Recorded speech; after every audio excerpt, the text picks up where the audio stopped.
जय हिंद दोस्तों, आपका अपने YouTube चैनल में बहुत बहुत स्वागत है। आज हम आपके सामने मैथ का, जैसे कि मैंने इससे पहले जो वीडियो डाला था उसमें आपको मैंने बताया था कि गुणनखंड कैसे निकालते हैं और गुणज कैसे निकालते हैं।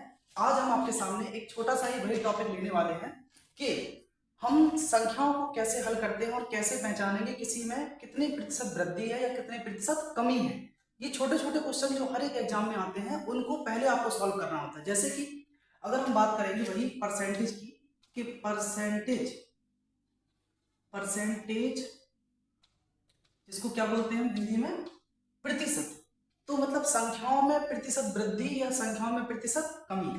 कैसे? जैसे मैं आपसे कहूं कि कोई आपके सामने एक संख्या है एक, तो एक जो संख्या है स्वयं में, ये संख्या स्वयं में कितने परसेंट के बराबर होती है? आप कहेंगे 100% के बराबर है। हमें क्लियर? यस। यदि मैं आपसे कहूं आधा 1/2, तो ये कितने परसेंट के बराबर होगा साथियों? आप कहेंगे कितने परसेंट के बराबर होगा? 50% के बराबर होगा।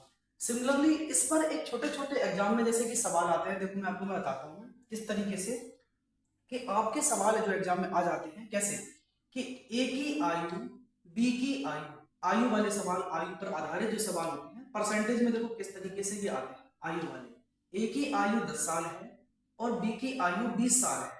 आपसे पूछ लेता है सवाल में कि ए बी से कितने प्रतिशत छोटा है। पहला क्वेश्चन जो हम यहां पर लिख रहे हैं, क्या की आयु ए की आयु बी से ए की आयु बी से कितने प्रतिशत कम है? कितने प्रतिशत कम है? क्लियर? ये पहला टाइप का क्वेश्चन आ जाता है। तो आप देखते हैं, देखो यहां पर कि ए की आयु यहां कितनी साल है? 10 साल है। क्लियर होगा? और आप देख रहे हैं कि बी की आयु कितनी साल है? यहां पर 20 साल है। जरा मुझे बताओ कि ए बी से कितना छोटा है? आप कहेंगे 10 साल है। अब हम ए की तुलना कर किससे रहे हैं? एक्चुअली में आप खुद बताइए मुझे देखकर कि ए की तुलना हम कर किससे रहे हैं। तो आप कहेंगे हम ए की तुलना बी से कर रहे हैं, तो बी से छोटा है ना, तो बी को हम कहां लिखेंगे? नीचे। तो ए बी से देखो परसेंटेज में बदलने के लिए कितने का गुणा करेंगे साथियों? 100 का। 10 का भाग देंगे 10 दूनी 20 और 2 का जब 100 में भाग देंगे तो आंसर कितने परसेंट आएगा? 50% आ जाएगा। क्लियर होगा कि ए की आयु बी से कितने प्रतिशत कम है? आंसर 50%। क्लियर? अगर मैं चलता हूं नेक्स्ट पेज पर आपके लिए, यहां पर मैं देखो दूसरे पेज पर लेता हूं। अब इसी में मैं अगला क्वेश्चन दे रहा हूं आपसे वही वाला कि ए जो है, ए और बी ये 10 साल का है और बी है 20 साल का।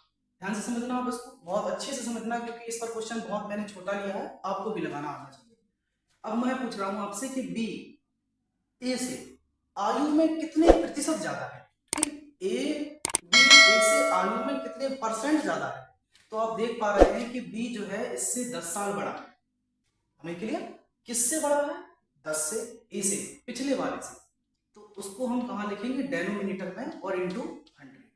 10 से 10 काटेंगे, आंसर आपका कितने परसेंट बचेगा?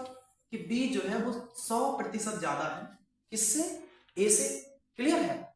अब मैं इसी टाइप की अगर मैं आपसे बात करूं कि इसमें और कैसे क्वेश्चन आते हैं कि आपके सामने राम और श्याम की अगर मैं बात करूं कि राम की आय आय इनकम, राम की इनकम श्याम से 25% ज्यादा है। इसका मतलब क्या होगा? देखो कि यदि श्याम 100 का है, मतलब अगर श्याम 100% इनकम कमाता है तो राम की इनकम श्याम से 25% ज्यादा है। इट मीन्स कि 100 से ये 25% ज्यादा होगा, तो ये कितना आ जाएगा? राम आ जाएगा 125%। मतलब अगर श्याम 100 रुपए कमाता है तो राम कमाएगा आपका कितने रुपए? 125 रुपए। सवाल में उल्टा पूछता है, तो बताइए कि श्याम राम से कितने परसेंट कम कमाता है? ठीक, तो मैं यहां पर इस बात को देखो हटा देता हूं। अभी सवाल में पहली लाइन थी कि राम श्याम से 25% ज्यादा कमाता है। क्लियर बात है? अब मुझे देखना है श्याम को, तो यहां देखो ध्यान से, श्याम कमा रहा है 100 रुपए और राम कमा रहा है 125 रुपए। ठीक है? आप खुद देख पा रहे होंगे कि श्याम जो है वो राम से 25 रुपए कम कमाता है। लेकिन अब बात आती है किससे कम कमाता है? एक्चुअली वो कम कमा रहा है तो किससे कमा रहा है?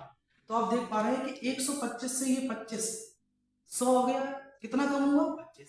किस वाले से? तो आप कहेंगे पिछले वाले से सर। तो 25/125 गुणा 100, 25 पंचे 125, 5 का भाग आप 100 में देंगे तो कितना परसेंट कम कमाता है? 20%। क्लियर है? कितना परसेंट? 20% कम कमाता है।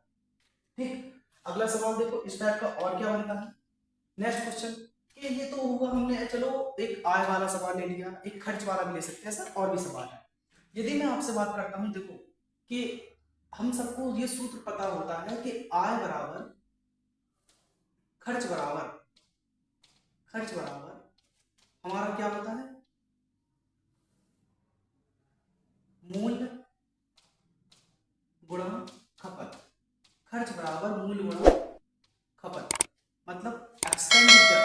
खर्च क्या है? एक्सपेंडिचर बराबर प्राइस, मूल्य का मतलब प्राइस, ठीक है, इनटू खपत का मतलब क्या है? कंजम्पशन। यस, तो खर्च बराबर मूल्य गुणा खपत, ये तो सूत्र सबने पढ़ा होगा। सवाल कैसा आता है कि कोई व्यक्ति या फिर मार्केट में किसी वस्तु की चीज के प्राइस जो है मूल्य 20% बढ़ जाते हैं। जैसे मैं आपसे कहूं कि चावल की प्राइस मार्केट में 20% बढ़ जाते हैं। क्लियर है? तो कोई व्यक्ति अपना खपत कितने प्रतिशत कम कर दे कि उसका खर्च ना बढ़े। किस तरीके से, आप जरा ध्यान से देखना कि मूल्य जो है, किसी वस्तु के मूल्य बाजार में 20% बढ़ गए। जैसे कोई वस्तु का दाम सपोज पहले 100% था, अब उसका 20% बढ़कर कितना हो गया है? 120%। ठीक है, किसी वस्तु का दाम 20% बढ़ा है, सवाल में कह रहा है कि उसकी खपत कितने परसेंट कम कर दे। आप जैसे यहाँ पर देखो, जनरली लीजिए, मार्केट में हम जाते हैं, यदि चीजों के प्राइस बढ़ते हैं तो हम उसकी क्वांटिटी को हमेशा कम लेके आते हैं। जैसे कि अपन सपोज कि 100 रुपए की पहले ले रहे थे 1 किलो, अब उसके दाम 100 की जगह हुए हैं 500 रुपए किलो। तो निश्चित ही अगर मैं पहले 5 किलो खरीद रहा था तो अब और 5 किलो से कम ही आ जाऊंगा। बस उसी की बात कर रहा है। तो मूल्य का आप जस्ट उल्टा लिखेंगे साथियों, क्या? खपत। किस तरीके से कि मूल्य अगर 100 से 120 हो रहे हैं तो आप कहेंगे जो खपत हमारी होगी, एक्सपेंडिचर जिसको, ये कंजम्पशन जो है, ये 100 से 120 हुआ हमारा मूल्य, तो खपत क्या होगी? उल्टा इसका, 120 से 100। क्लियर होगा? आप देख रहे होंगे। बताइए, हमें इस मूल्य से अब कोई मतलब नहीं है, इसको एक्स्ट्रा कर दीजिए क्योंकि खपत को ही निकालना है हमें। तो आप देख पा रहे हैं खपत जो है, खपत 120 से 100 हुई है, कितनी कम हुई है? 20 कम हुई है। किससे? 120 से। तो 20 बटे 120 गुणा 100, 20 छक्का 120, 2 से भाग लगाएंगे तो 50, 2 से भाग लगाएंगे 3, और 50 बटे 3 का मतलब होता है दोस्तों क्या? 16 तिया 48, 16 सही 2 बटे 3%। ठीक है, बड़ा ही महत्वपूर्ण सवाल है ये, खर्च, मूल्य और खपत पर आधारित सवाल। तो बहुत ही इंपॉर्टेंट क्वेश्चन है, इसको याद रखेंगे। ठीक है, चलिए मैं आगे बढ़ता हूँ इसी के साथ अगले क्वेश्चन की ओर। एक चीज और, अगर आप चैनल पर पहली बार आए हैं तो प्लीज सब्सक्राइब इस चैनल, एंड अपने कमेंट करके बताना कि आपको वीडियो से कुछ प्रॉफिट मिला कि नहीं। अपने दोस्तों के साथ शेयर जरूर करना, ठीक है, अपने वीडियो को। इसको आगे ध्यान रखेंगे। देखो दोस्तों, क्या चीज और क्वेश्चन में आता है कि क्रमागत वृद्धि, प्रतिशत वृद्धि या कमी, इस पर सवाल बहुत ज्यादा आते हैं। प्रतिशत वृद्धि या कमी पर आधारित प्रश्न। किस तरीके से कि पहले कोई संख्या थी, उसको हमने 10% बढ़ाया, और एक बार फिर उसी संख्या को हमने 20% बढ़ा दिया है, तो कुल कितने परसेंट वृद्धि या कमी हो जाए। देखो, इसके लिए आपको सीधा सूत्र लगाना है वृद्धि या कमी प्रतिशत के लिए।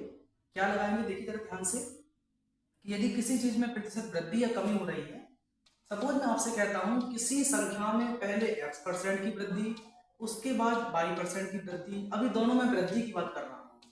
ठीक है, तो जब वृद्धि की बात होगी तो हम दोनों में प्लस प्लस लेंगे, और जब साथियों कमी की बात होगी तो हम x और y दोनों ही माइनस में लेंगे, जिससे कि आंसर में कोई भी फ्लक्चुएशन ना हो, यानी कोई गलती भी ना हो। तो वृद्धि की जब बात आती है तो आप क्या लेंगे? इसमें x plus y plus x by बटे 100। क्लियर? टोटल इतने परसेंट की वृद्धि हो जाती है। और जब कमी की बात आती है तो कमी में क्या लिखते हैं हम? माइनस एक्स माइनस बाई फिर plus minus x into minus by upon 100। ठीक है, इतना लिख सकते हैं। अब देखो इसमें होता क्या है, क्योंकि माइनस माइनस तो प्लस हो जाएगा। अगर मैं पूरे इक्वेशन से माइनस कॉमन कर दूं तो अंदर बचेगा x plus y minus x y बटे 100। कुल मिला के इतने परसेंट की कमी हो जाएगी। ठीक, अब देखो मैं इस पर आधारित आपको क्वेश्चन देता हूं किस तरीके से, जरा ध्यान से देखिए। इसको मैं साइड में कर देता हूं कि प्रतिशत कमी या वृद्धि पर आधारित सवाल अब देता हूं यहाँ पर आपको, कि आपके सामने एक सवाल आया है कि किसी संख्या को पहले हमने किसी संख्या को बिना कुछ सोचे समझे पहले 10% बढ़ाया और दोबारा, एक सेकंड रुकना साथियों, इसको मैं थोड़ा सा बोल्ड कर लेता हूँ। किसी संख्या को पहले आपने 10% बढ़ाया तथा पुनः 10% फिर से बढ़ाया, तो कुल कितने परसेंट की वृद्धि हो जाएगी? देखो दिखने में तो लगता है कि 10 बढ़ाया तो 20 बढ़ जाएगी, है ना, लेकिन 20 नहीं होती है, क्योंकि ये हमें सूत्र का प्रयोग करना है। 10 प्लस 10 गुणा 10/100 इस तरीके से वृद्धि होगी। 100 का इसमें भाग देंगे तो 20 + 1 कितने परसेंट की वृद्धि हुई? 21% की वृद्धि हुई। ठीक, अब मैं आपको एक क्वेश्चन दे रहा हूँ कि आप मुझे कमेंट करके बताना कि मुझे इन संख्याओं में कितने परसेंट की वृद्धि हुई। यदि किसी संख्या में 20% और 20% की वृद्धि होती है तो कुल कितने परसेंट की वृद्धि हो जाएगी? आप मुझे कमेंट करके बताइए क्या आंसर होगा। सेकंड क्वेश्चन, यदि किसी संख्या में 30% और 30% की वृद्धि होती है तो कमेंट करके बताइए मुझे कितने परसेंट की वृद्धि हो जाएगी। दूसरा क्वेश्चन, यदि किसी संख्या में 10% और 20% की वृद्धि होती है अलग अलग, तो बताइए मुझे आप तीनों क्वेश्चन के आंसर कुल कितने परसेंट की वृद्धि हो जाएगी। ठीक है, आई होप आपको ये छोटा सा वीडियो अच्छा लगा होगा। परसेंटेज वृद्धि पर आधारित सवाल है, जहां पर मैंने आपके साथ में देखो ये क्वेश्चन डिस्कस किए हैं। कुछ परसेंटेज के आयु संबंधी प्रश्न आ जाते हैं, इसके बाद परसेंटेज कमी पर आधारित, आय पर आधारित सवाल आ जाते हैं, और उसके बाद मूल और खर्च खपत वाले सवाल आ जाते हैं।